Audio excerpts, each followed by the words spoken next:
Welcome, Notre Dame fans, to the Tom and Tom Show. I'm Tom. And I'm Tom. And we are here to talk one thing and one thing only.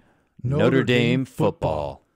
Notre Dame's out to a 2-0 start, coming off a shaky win over Purdue 20-17 this past weekend. Tom, what are your thoughts on the game?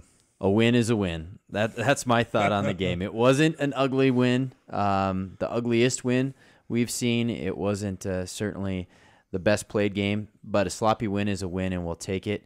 And Purdue's a better team than we thought. I think that's what we can walk away from. Now, I'm not saying that Notre Dame let us down on one end or the other end, but what were your thoughts, on defense and offense? How did we perform? Well, I'm a glasses half full kind of guy, so let's start with the good stuff. Defensive line played well. I mean, very well. They looked good against Navy, absolutely, but they looked really good against a Purdue team that can run the ball and can do some things offensively. They pressured the quarterback, they got some sacks, they forced some turnovers, and they did good on the defensive front.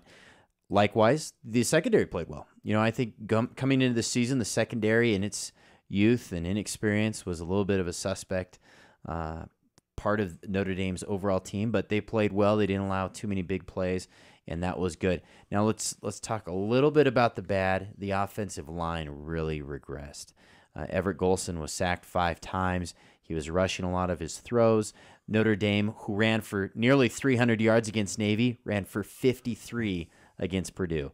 So obviously the offensive line needs to figure some things out. There were some key penalties from experienced players like Zach Martin. Mike Golick was getting torn up on the offensive line. So if they can find their footing and what they were doing against Navy in subsequent games, they'll be okay.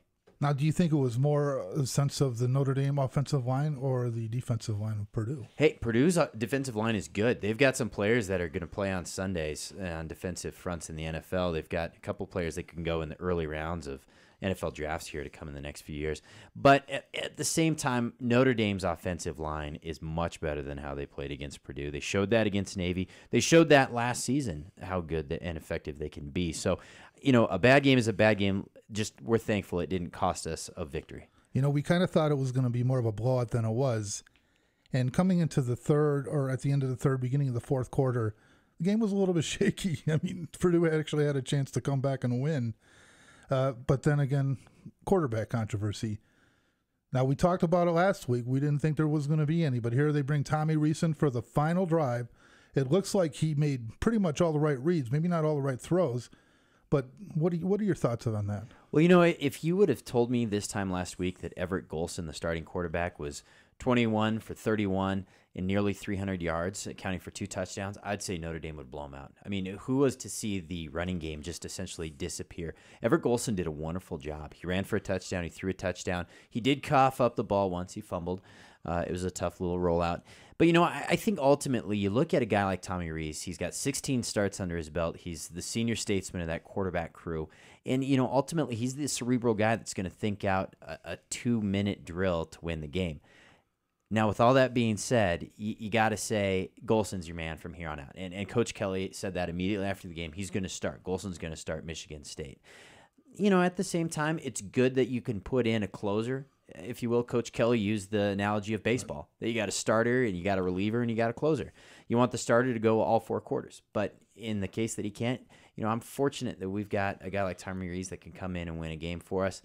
I'm just glad he didn't turn over the ball. Yeah, I was going to say, as long as it works. It's a right. Formula. Exactly. Now, looking ahead, we've got number 10 Michigan State coming up. It's going to be a tough one, Tom. It's going to be really tough. I think this is Notre Dame's first real test of the season. I'll say maybe we're fortunate to go through Purdue and see what we've got as far as resolve as a team. They're going to be tough. Levon Bell is a very good running back who's chewed up some yards against Boise State and against Central Michigan last week. Andrew Maxwell, their quarterback, first-year guy, but he's a junior, so he's got some experience.